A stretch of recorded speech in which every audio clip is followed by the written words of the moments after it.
Josephine Gunutson versus Piera Rodriguez. Let's do some last second research real quick.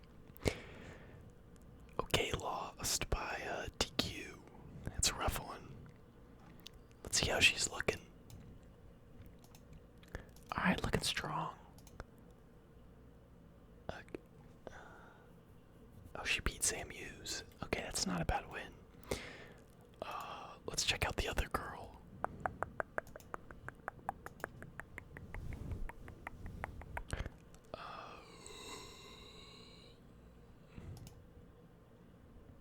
Oh, she's cute, but she does not look as good, so I'm gonna go with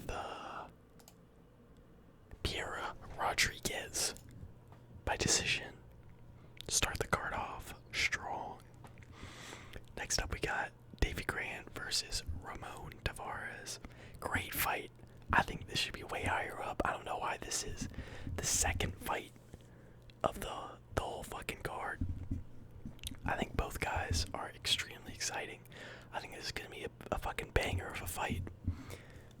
I do have Davy Grant though. I think he's level above Ramon Tavares. Crisp boxer, great striker. And Davy Grant is just kind of an awkward but effective striker on the feet. He throws a lot of weird kind of strikes and kicks, and he has a crazy like long build. But I've seen him hit like spinning elbows and just the most like random. He's got a very awkward style, but he really does make it work. And he's got legit power, bro. He knocked out Jonathan Martinez, which I did not expect to happen.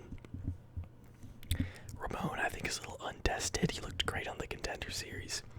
Got finished early, but it was like a bullshit stoppage.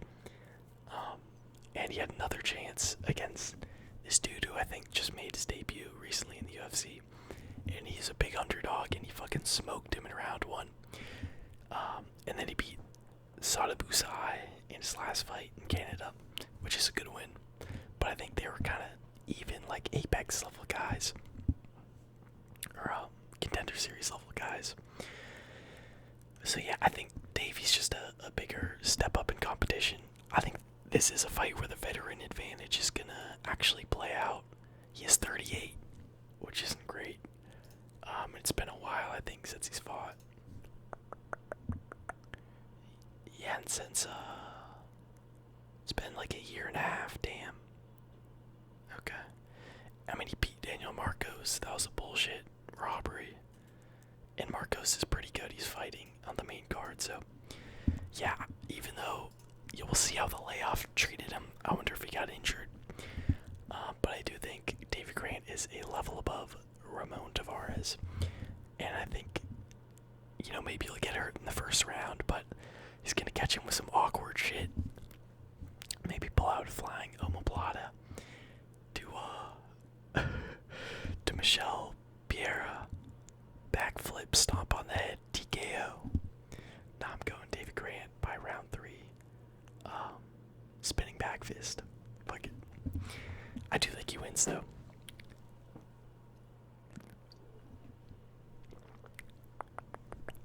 Next up we got Miranda Maverick versus Jamie Lynn Orth.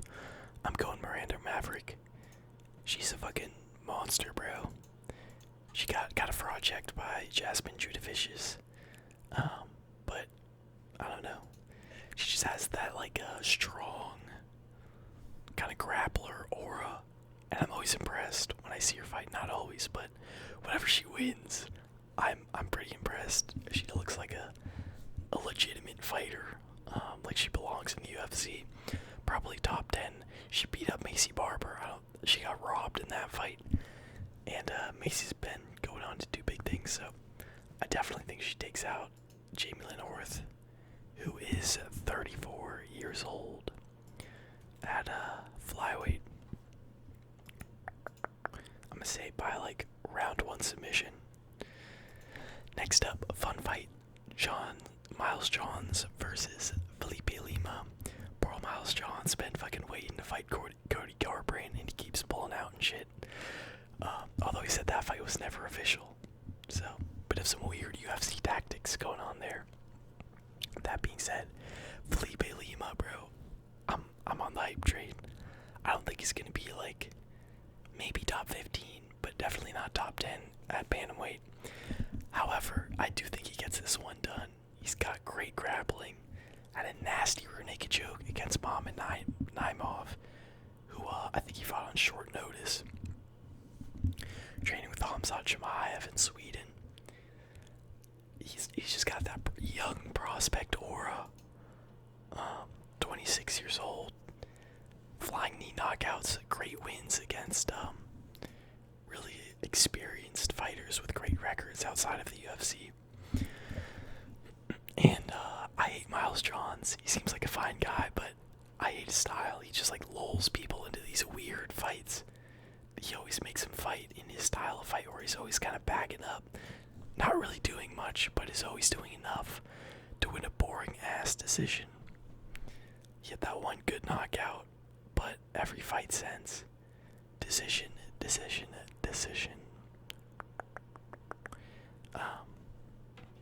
So yeah, I kind of hate how this guy fights. He has a lot of power, and he has like potential to like fuck you up on the feet, good wrestling, but he just like backs up the whole time. It's like fighting someone in UFC 5 who's just backing up and fucking throwing front kicks and shit. So yeah, I'm going with Lima. I think it's gonna be a close fight. I think they are somewhat similar in skill level, but I think Lima's gonna have that kind of prospect, just not giving a fuck attitude. Like, I think he's gonna come at Miles and be like, no, I'm not playing your games, bro. I'm not fighting in your style of fight. I'm gonna fucking run at you, flying knee, throw all this shit. I think he's gonna impose his will and be able to on Miles Johns. And his jiu-jitsu is nasty too. So I don't worry about him in the grappling.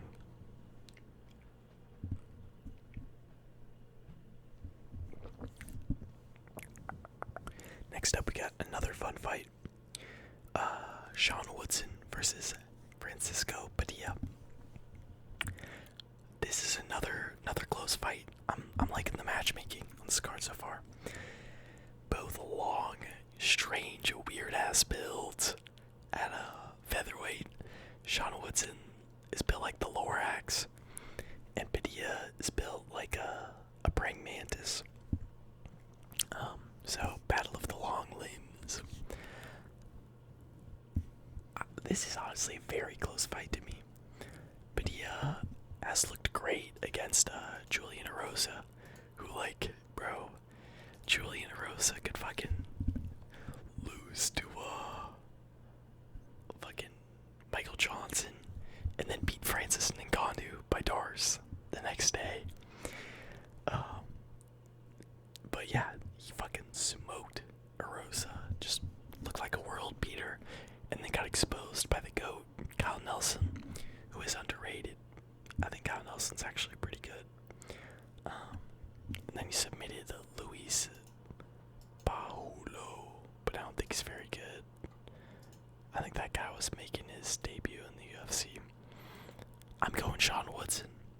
He's definitely more tested. He also isn't the most consistent fighter in the world. Like, sometimes he looks great, and sometimes he just gets cooked up. Like, against Luis Saldana, who threw that fight. If you haven't seen that fight, go watch it.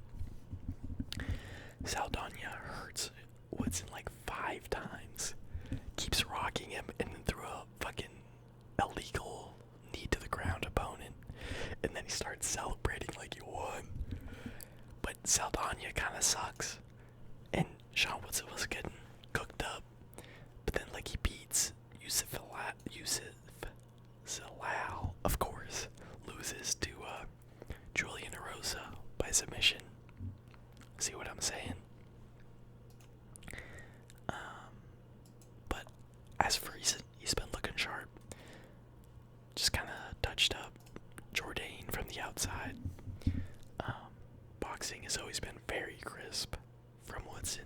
His grappling is not bad. I think it's definitely at a level to where he can keep it on the feet as long as he wants and not get taken down. So I'll go Woodson by unanimous decision. But I'm interested this plays out.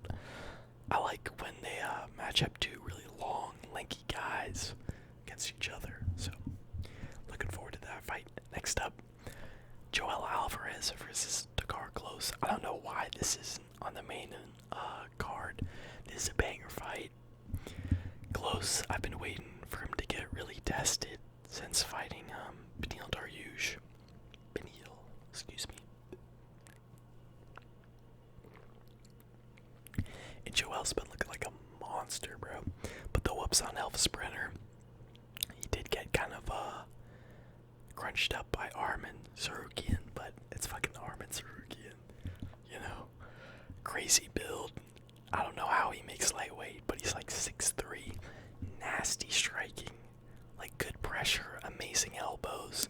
Cooked up Thiago Santos. Or not Santos. Moises. Thiago Moises. In a way that no one really has. Just fucking elbow, elbow, elbow. He was finding his range, lining him up. Boom, boom. He looks very sharp.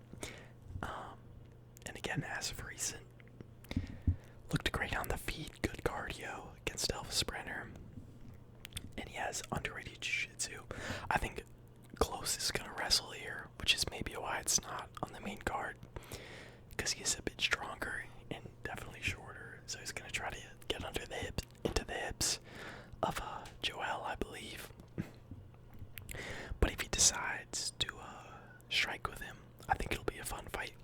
And even though Joel doesn't have the greatest takedown defense, his striking is his submission game is phenomenal. Nasty guillotines. Guillotined Marcus DeCasey, which I think is underrated because that guy turned into a full-fledged wrestler. So yeah, great guard. Really uses his limbs well. I could see a world where Close just wrestle fucks him to a decision.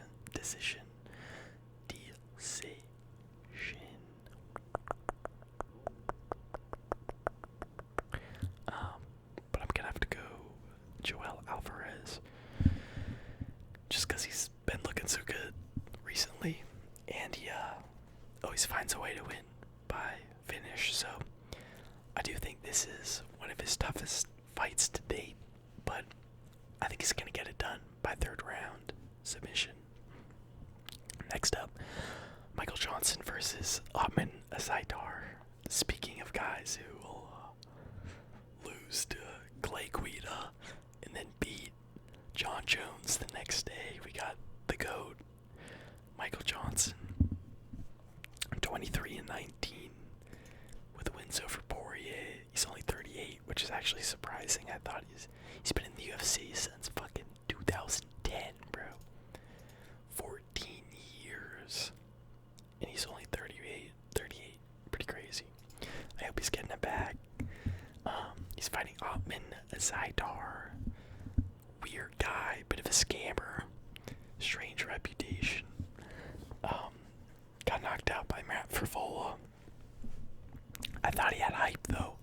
I think Patty was supposed to fight this guy at one point, and I was like worried for Patty because I remember him being like actually pretty good.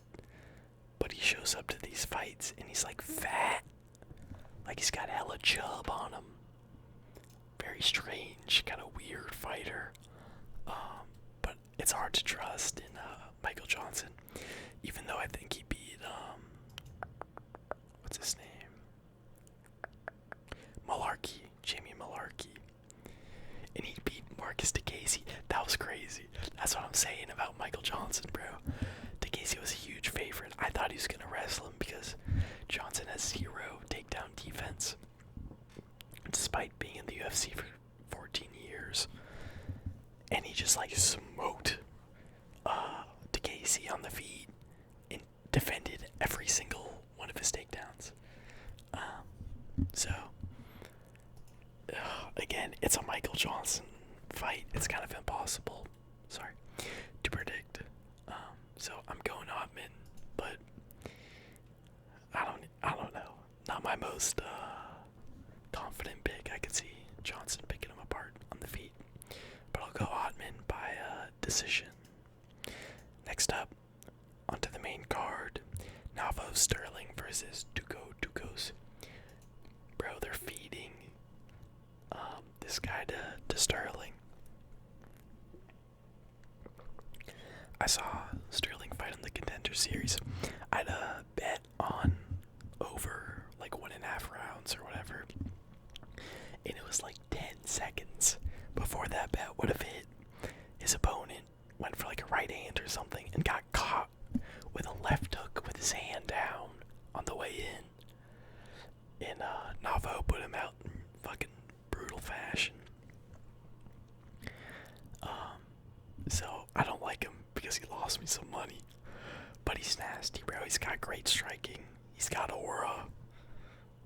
And they're feeding him. Like they're trying to hype him up, get him a good knockout. Dukos trains with Sean Strickland at Extreme Couture, but he kind of sucks. And I think Navo's gonna brutally knock him out in the first round by like head kick or uppercut or left hook. So yeah, moving on. Adrian Yanez versus Daniel Marcos, another banger. I'm so excited for this fight. I think the odds are pretty even, but I think Yanez should be a sizable favorite. I know he hasn't been looking the best as of late, but I mean he only lost to Rob Font and Jonathan Martinez, which I think are two top 10 level fighters.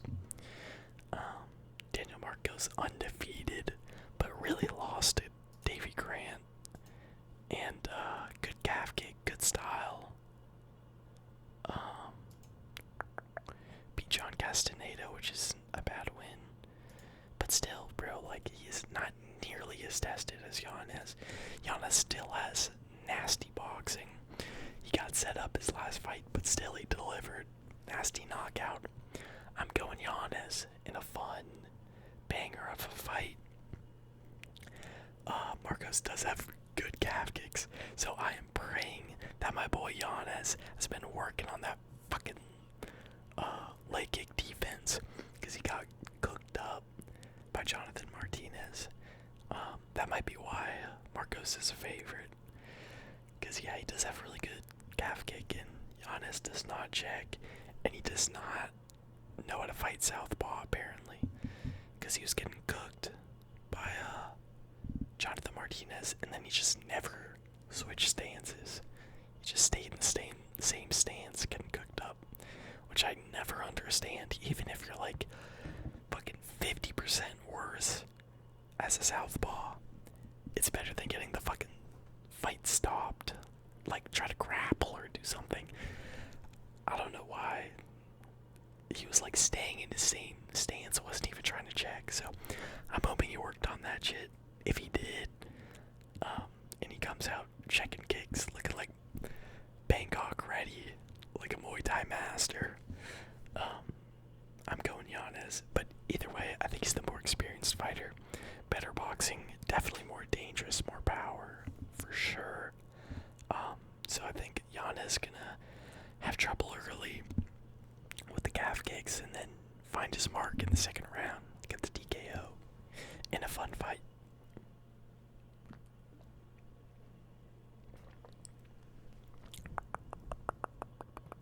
Next up, Vitor Petrino versus Dustin Jacoby. Fun fight. I'm very excited for this one. I think it'll be good. Jacoby, I think, is way faster than Petrino, but Petrino's got the build on him. He's got the physique of a real light heavyweight, and he does have good jiu-jitsu. So I think if he grapples, we'll have a lot of success against Jacoby, who's primarily a kickboxer. And Jacoby, I think he has decent takedown defense, but he's going to be smaller than Vitor. And yeah, I think Vitor's going to try to grapple. I think he's going to succeed and just kind of smoke Jacoby on the ground. But on the feet, it's a very compelling fight, kind of like power versus speed and volume. But Vitor isn't slow himself. always seems like the worst part of his game, but it's low-key held up. Like he's made it to the third round a couple times. And looked pretty fresh, so I'm gonna go Vitor by submission round 2. But I hope they stay on the feet. It's a fun fight. Alright, next up, Manel Kopp versus Bruno Silva. Bruno Silva has been sneakily looking like a monster. He doesn't fight often, but every time he does, it's insane. He gets these nasty knockouts. Lost it to Gear. And David Dvorak, that's not a good look. But 2021 knocked out Victor Rodriguez. JP buys, okay, you hasn't. Submitted Tyson Nam. And then his last fight knocked out Durden. Nasty fight, bro. A nasty knockout, too. That being said, Manel is very high level. I don't think this is going to be a great fight, honestly, because Manel has 0 fucking output, bro. I don't know why this guy does not want to throw strikes. It's so annoying. He's very good. When he does those strikes, he's fucking sharp. But he just doesn't do it. It's it annoys me. But either way, I could see Bruno kind of fucking not letting him do that shit, running at him, creating a firefight and catching Manel. But I think Manel's gonna game plan this one. I think he's gonna be smart with his approach, and I think he's gonna win a boring decision. So I've got Manel by decision. Interesting fight though. I'm curious to see how this plays out, because I feel like there are a lot of different ways that it can. So going Manel by boring decision. Next up, Cub Swanson versus Billy Quarantillo. I've got honestly don't know. This is a good card. Matchmaking wise, it is a pretty close card. There are a few setups, but most of these fights I think are going to be very close. And this is no exception. Cub kind of on his way out, but looked okay against Hakeem Dawodu, who's pretty decent. I do think he lost that fight. Lost to Andre Feely, which isn't the greatest.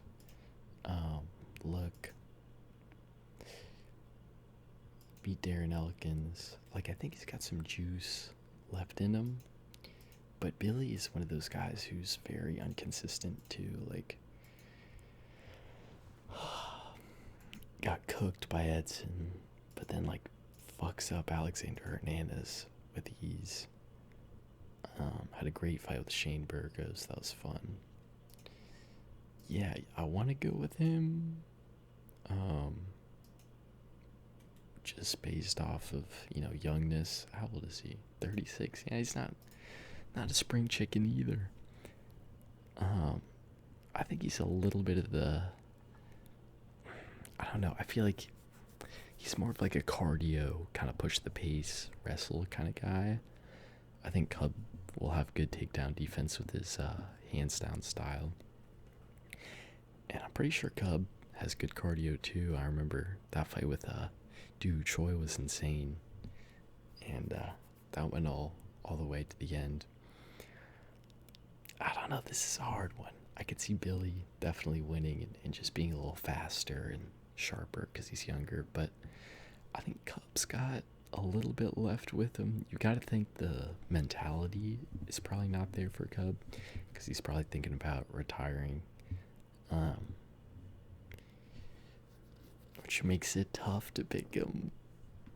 But I do think he's skill-wise on par with Billy Q. Maybe a little bit worse, but definitely more power. I'm gonna have to go Billy Q though. I'll go Billy Q by decision. I think he's just got a little bit more motivation, is a little bit better technically, and I think he's gonna mix in the wrestling. and kind of put some volume on Cub Swanson. But hopefully it's a fun fight. And then finally, we got the main event of the evening. Let's go. Colby Chaos Covington versus Joaquin Buckley. I'm so glad Colby stepped in short notice to take this fight. Colby never fights. He fights like once a year, and it's kind of annoying because he's still 36. Like, he's not that old yet. And he's still good. He's still one of the best welterweights, I think. But he just doesn't fight enough. And he was talking last fight about ring rust and how that played a factor. So I'm glad to see him in there. I'm always down for a Colby fight, even though they're pretty often boring. I do like his style. He's got a kind of weird style that he really made his own. And that I still remember that Robbie Lawler fight. That was a beatdown. This is a very interesting fight to me. I could see this going two ways. I could see vintage Colby coming back. Maybe gets hurt like he did against Usman. But still puts the pace on Buckley, and Buckley gasses out in round 3. And he just melts him. But I could also see Buckley just being way stronger, defending the takedowns like explosively, and then just fucking using his weird angles and footwork to cook up Colby on the feet. He does have to be careful because Buckley kind of jumps in to his shots, and I could see Colby expecting that, changing levels and shooting under and getting to the hips while Buckley is swinging. I've been picking against Buckley recently, against Wonderboy and Luque, but he's been surprising me. I never really, since he got knocked out by Kevin Holland, I never really thought of him as like a fighter who's going to go a long way. But since he moved down to welterweight, his natural weight class, I can't lie, bro. He's been looking good. He's put a great streak together. He's definitely, the younger fighter. He's going to have more to prove. And Colby did not look good his last fight, but this could be like the Tyron Woodley fight where, he doesn't look good, and then boom, next fight, he just like puts it on a guy who's a little bit below that kind of top 5 threshold at welterweight. So yeah, tough fight to predict. 5 rounds makes me want to pick Colby, and he does have a decent chin. He gets caught, but he recovers quickly. That being said, I think it's going to be hard for Colby to find Buckley unless he counter wrestles. Yeah, weird fight. Interested to see how it plays out. I'm pretty excited for it. I always like just checking in on Colby, seeing how he's fighting. And they both did an interview with the MMA Guru. How crazy is that? I did not expect Buckley to hop on. Colby kind of made sense, but I think he's talked some shit about Buckley, so I'm surprised he hopped on. But I guess Buckley's a social media guy too. Yeah, excited for this one. I think I'm gonna have to go with Buckley, bro. Watch him get fucking dominated for 5 rounds. He is he 5'8"? There's no way he's fucking 5'8", bro. At welterweight, you cannot be 5'8". He was a middleweight too. No way he's actually 5'8", bro. He's got to be like 10, 9.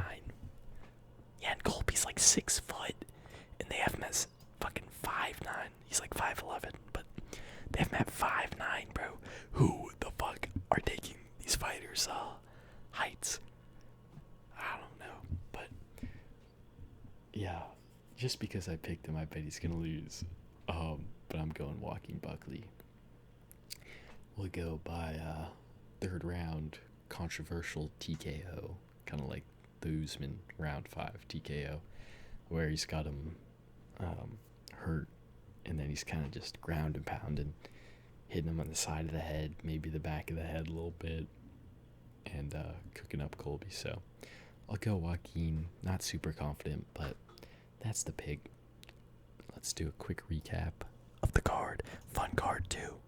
I'm very excited for this one. A lot of banger fights, in my opinion. Good way to cap off the year.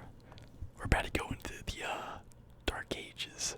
I'm not excited for that, bro. No more UFC until fucking January, bro.